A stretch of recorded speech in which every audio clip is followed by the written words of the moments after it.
நல்லா இருக்கு. வழக்கம் போல மனுஷங்களை மதிக்க தெரியணும். தமிழ்காரன் ஹிந்திக்காரன் இல்லாம எல்லாத்தையும் எல்லா வேலையும் ஒண்ணுதான், எங்க வேணா கத்துக்கலான்ட்டு அந்த இது நல்லா எடுத்து நல்லா இருக்கு நல்லா இருக்கு நல்லா இருக்கு. ரயில் ஆனா அந்த இது டைட்டில் இருந்ததுக்கு சம்மந்தமே இல்லை. ஒருவேளை அதர் ஸ்டேட்ல இருந்து இங்க வரனால ரயில் வச்சிட்டாங்களே நம்ம. நல்லா இருக்குங்க படம். ஒரு மனிதம் பேசுகின்ற ஒரு வாழ்வியல் திரைப்படம். சமீப நாட்களாக இரத்த வாடைகளும் துப்பாக்கி சித்தங்களும் பார்த்த திரையரங்கில் ஒரு அழகான ஒரு வாழ்வியல் திரைப்படம். குடும்பத்தோடு பார்க்கலாம். நல்லா இருக்கு, சூப்பரா இருக்கு, நல்லா இருக்கு, சூப்பரா. படத்துல என்ன புரிஞ்சிருக்குன்னா, நம்ம எல்லாம் வடக்கன்னு திட்டுறோம்ல, அந்த மாதிரிலாம் சொல்லணும்னு அவசியம் கிடையாது. ஒரு நல்ல கான்செப்டா கொடுத்துருக்காரு டைரக்டர். ஆமா, நல்லா இருக்கு.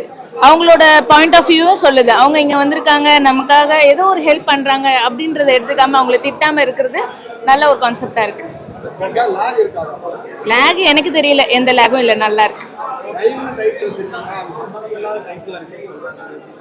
அது நானும் கொஞ்சம் ஃபீல் பண்றேன். பட் டைரக்டருக்கு தெரியும்ல, அவர் ஒரு பாயிண்ட் ஆஃப் வியூல தானே வச்சிருப்பாரு. எனக்கும் அது ஒரு டவுட் தான். நல்லா இருக்குங்க, படம் நல்லா இருக்கு, எல்லாரும் பார்க்கலாம். நம்ம சாதாரண வாழ்க்கையில நடக்கிற மாதிரியே இருக்கு, உணர்ச்சி பூர்வமா இருக்கு. படம் பிரமாதமான ஸ்கிரிப்ட் சார், அற்புதமான ஒரு ஸ்கிரிப்ட்.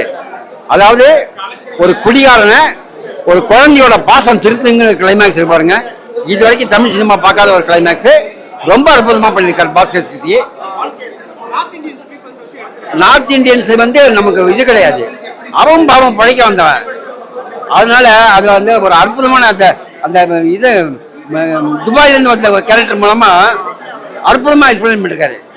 அவனும் பாவம் பழைக்க வந்தவன், பழைக்க வந்த இடத்துல அவன் இறந்துட்டான். அவனோட பணத்தை இவன் எடுத்து வச்சிருக்கான். அந்த குழந்தையோட பாசம் அந்த பணத்தை அவனை திருப்ப கொடுக்க வைக்கிறது பிரமாதமான கிளைமேக்ஸ். படத்தோட செகண்ட் ஹாஃப் ரொம்ப அற்புதமா பிரமாதமான ஸ்கிரிப்ட். ஏன்னா அந்த வழக்கம் வந்தான், அவன் செத்து போயிட்டான். அவனோட பாடி இங்கே கிடக்கு, அவன் குடும்பம் வருது, அந்த பணம் இல்லாமல் தடுமாறுது. அப்போ இவன் தான் எடுத்தான்னு அந்த பொண்டாட்டி சந்தேகப்படுறான். அவன் எடுக்கலன்னு சத்தியம் பண்ணுறான்.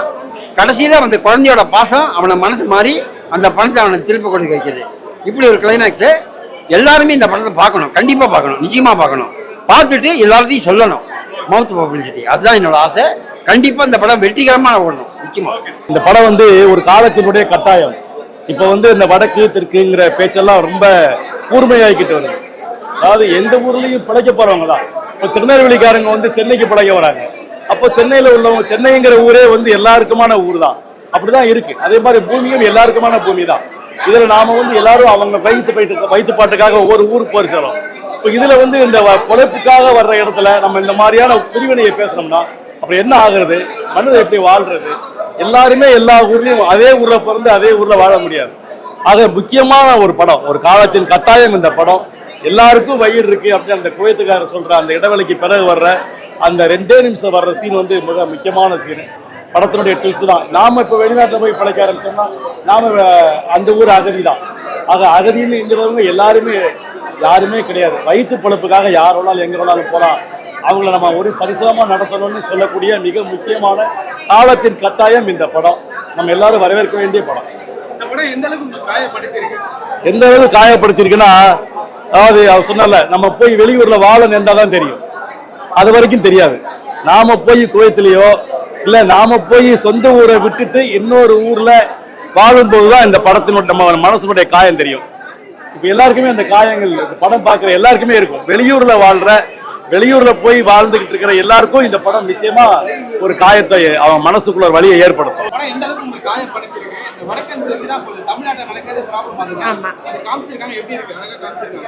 நல்லா காமிச்சிருக்காங்க. நமக்கு எல்லாருக்குமே அந்த அன்னோன் பர்சன், ஐ மீன் நார்த் இந்தியன் அப்படின்னாலே நமக்கு வேற மாதிரியான பிகாஸ் ஆஃப் வெளியே நடக்கிறது தான் நம்ம தெரியும். பட் அந்த மாதிரி இல்லை அப்படின்றத ப்ரூஃப் பண்றாங்க. Also it's a commercial movie. நல்லா இருந்தது. அவங்களையும் நீங்க ஒருத்தராகவே பாருங்க. பிகாஸ் அதுல சொன்ன கான்செப்ட் தான், நம்மளும் வெளியூருக்கு போறோம் போது அவங்களும் நம்மள இப்படிதான் பார்ப்பாங்க. ஸோ அந்த மாதிரி ட்ரீட் பண்ணாதீங்கன்றாங்க. பட் எனிவே வடக்கன்ஸ்க்கெல்லாம் நார்த் இந்தியன்களுக்கா நீங்க தைரியமா வாங்க. we are all welcome. So நம்மளுக்கு அந்த மாதிரி ஏன்னா நம்மளும் வெளியே போறோம் இல்லையா. ஸோ எல்லாரும் வாங்க, எல்லாருக்கும் எல்லாமே தேங்க்யூ. நல்லா இருக்கு படம். இப்போ நார்த்ல இருந்து வேலைக்கு வராங்க, அவங்களே மதிச்சு நல்லா இது பண்ணுங்க, இங்க இருக்கிறவங்களும் அவங்கள மாதிரி நல்லா உழைக்க கத்துக்கோங்கன்னு அப்படின்னு மெசேஜ் சொல்லியிருக்காங்க. இல்ல அவங்க அங்க இருந்து வந்து உழைக்க வந்துட்டு இங்க இறந்ததும் அவங்களுக்குன்னு யாரும் இல்லாத மாதிரி ஃபீல் பண்ணக்கூடாது. அவங்களும் நம்மளும் இருக்கிற அவங்களுக்கு ஒரு துணையா ஒரு ஃபேமிலி மெம்பர்ஸ். இது ரொம்பவே முக்கியமான படம் அப்படின்னு தான் சொல்லலாம். எல்லாருமே பார்க்கலாம், ஃபேமிலியோட வந்து பார்க்கலாம். அதாவது வடக்கன்ஸ் வந்து நம்ம எல்லாம் என்ன நினச்சிட்டு இருப்போன்னா, அவன் நம்மளுடைய வேலை வாய்ப்பெல்லாம் அவன் ஏற்றி இது பண்ணுறான் அப்படின்ற அந்த கான்செப்ட் கிடையாது. இப்போ நம்ம சொந்த பந்தம், நம்ம மாமா மச்சான்லாம் எப்படி துபாயில் போயிட்டு வேலை செய்கிறாங்களோ அந்த மாதிரி அவங்களும் இங்கே வந்து வேலை செய்கிறாங்க. அவங்களுக்கும் குடும்பம் இருக்குது, குழந்தைங்க இருக்குது, அவங்களுக்கான உணர்வு இருக்குது அப்படின்றத முன் வச்சிருக்காரு. யாருக்கும் எந்த நிலமும் சரி இடமும் சரி, இந்த பூமியே வந்து எல்லாருக்குமானது அப்படின்ற அந்த கான்செப்டை முன் வைக்கிறாங்க. ரொம்பவே அருமையாக இருந்தது. ஆமாம், உண்மையிலே நானும் அழுதுட்டேன். அந்த சாங், அந்த லிரிக்ஸ் எல்லாம் வந்து ரொம்ப சென்டிமெண்ட்டாக இருந்தது. அதாவது வெளிநாட்டு அந்த வடக்கன்ஸாக இருந்தாலுமே அவருக்கு வந்து நம்மளுடைய தமிழ் பண்பாட்டு கலாச்சார அந்த இறுதி சடங்குலேருந்து அந்த காரியம் பண்ணுறதுலேருந்து எல்லாமே அது ப்ரொசீஜராக பண்ணுறாங்க. அவங்களுக்கு மதிப்பளிக்கிறாங்க. அது வந்து ரொம்ப சென்டிமெண்ட்டாக இருக்குது.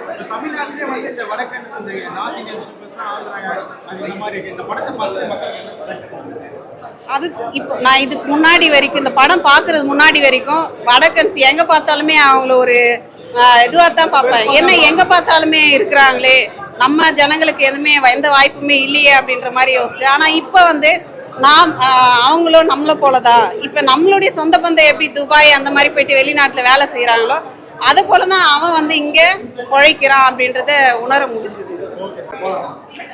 ஹாய், வணக்கம். ஃபைஜன் சினிமாஸ் நேர்கள் அனைவருக்கும் வணக்கம். நான் தான் குங்குமராஜ், ரயில் திரைப்படத்துடைய கதாநாயகன். இன்னைக்கு நான் ரயில் திரைப்படம் காசி தியேட்டரில், காசி டாக்கீஸில் பார்த்தேன். ரொம்ப ஃபீலிங்காக இருந்துச்சு. நான் வந்து 2வது டைம் அந்த மூவி பார்க்குறேன். ஃபர்ஸ்ட் டைம் வந்து ப்ரீமியர் ஷோவில் போட்டாங்க. பட் இப்போ பார்த்து எனக்கு ரொம்ப ரொம்ப எமோஷனல் கனெக்ட் ஆயிடுச்சு. ரொம்ப அழகாக வந்திருக்கு படம், ரொம்ப அழகாக வந்திருக்கு.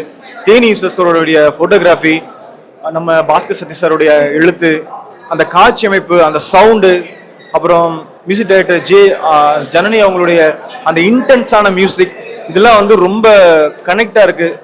பார்க்குற பார்வையாளர்களை வந்து கண்டிப்பாக அவங்களோட சிங்க் வந்து சீக்கிரம் ஆயிரும் தான் தோணுது. இந்த படம் வந்து ரொம்ப ரொம்ப அழகான ஒரு படம்.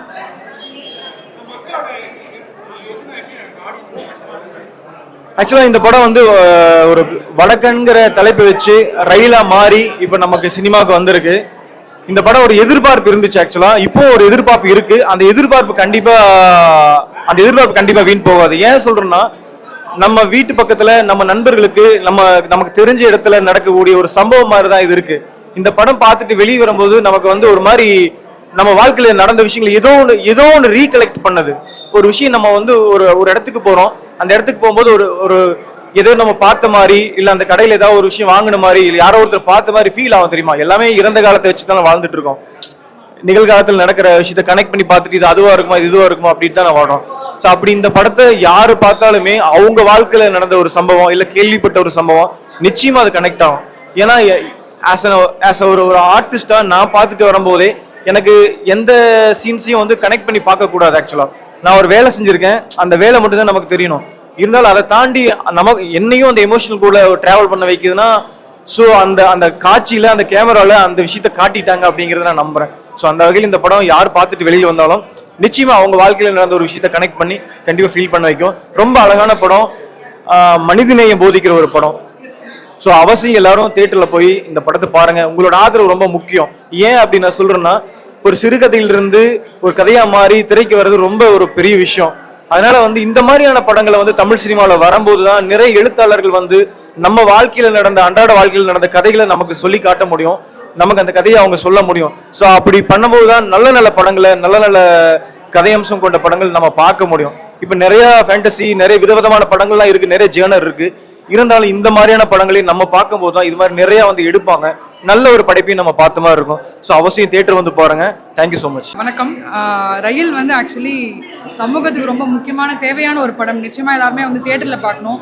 எனக்கு ஆஸ் அ ஒய்ஃபாக வந்து ரொம்ப குங்குமராஜ் பார்க்கும்போது ரொம்ப மிரள வச்சிட்டார். ஆக்சுவலி வேர்ல்டு கிளாசிக் மூவிஸில் வந்து யோமடின்னு ஒரு படம் இருந்தது, அதில் ராடி கமல் நடிச்சிருப்பாரு. ராடி கமலே வந்து தூக்கி சாப்பிட்டாரு. அந்த மாதிரி ஒரு ஒய்ஃபாக நான் அவரை ப்ரௌட் பண்ணுறேன். லைக் அந்த மாதிரி கிடையாது, நானும் ஒரு solo traveller, documentary photographer. So as an ஆர்டிஸ்டாக பார்க்கும்போது வந்து நிஜமாக தமிழ் சினிமாவை இன்னும் வந்து அவர் மிரள வைக்க போகிறாருன்னு நினைக்கிறேன். ரொம்ப சந்தோஷமாக இருக்குது. ஸோ இன்னும் அவர் நிறைய தூரம் போகும். ஓகே, இல்லை வடக்கன்கிறது வந்து இங்கே எல்லாருமே வந்து ஒரு ஒரு நெகட்டிவாகவே எல்லாரும் பார்க்குறாங்க. பட் நான் வந்து இந்தியாவை 70% ட்ராவல் பண்ணியிருக்கேன். பட் மோஸ்ட்லி வந்து வடக்கன் அப்படின்னு நான் வந்து பேட்ச் குத்த விரும்பல. It depends upon the person.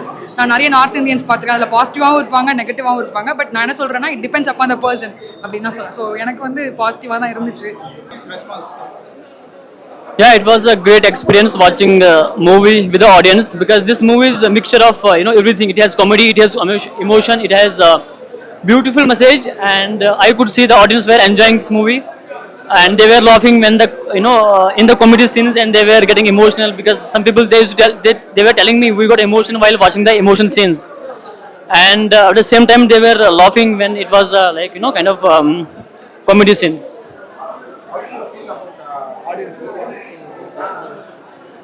Yeah, that's what I was telling. Audience were enjoying. Audience were enjoying the movie. Yeah, looking forward and requesting all the people go and watch this movie, because this movie is giving a beautiful message about the humanity. So it doesn't matter North India or South India, we are all Indians. We should love one another. So that's what this movie is telling all about. So go and watch this movie and enjoy.